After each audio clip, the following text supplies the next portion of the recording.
The cam sensor lets the ECM know the camshaft's rotational speed and position. There are three main types of cam position sensors: the magnetic, Hall effect, and magnetoresistive sensors. The last two work the same way and produce a square wave. The magnetic sensor generates its own signal.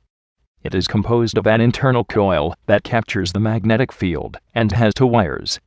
One wire is the sensor ground, and the other is the signal wire itself. To test these sensors, connect an oscilloscope or graphing multimeter, such as the ATP Scope 1 Pro. Crank the engine and look for a sine or rounded waveform. A minimum of 2 volts peak-to-peak is needed for the signal to get recognized by the module.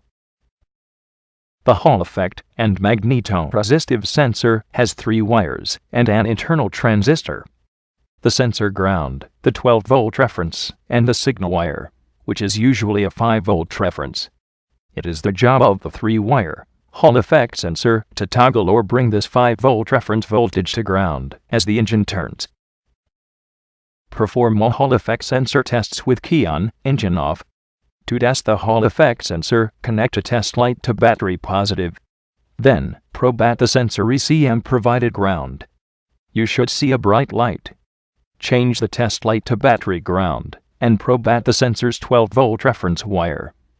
Again, the test light should be lit. Finally, to test the signal circuit, do not use a test light. Use a multimeter or oscilloscope.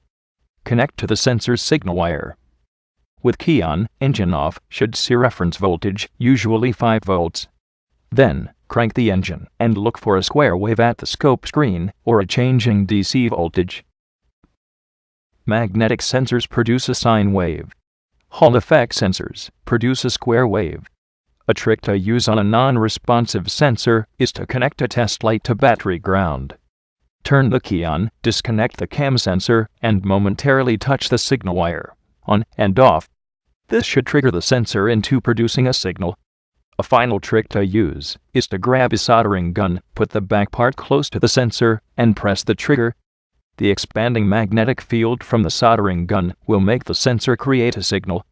If no signal, then the sensor may be defective.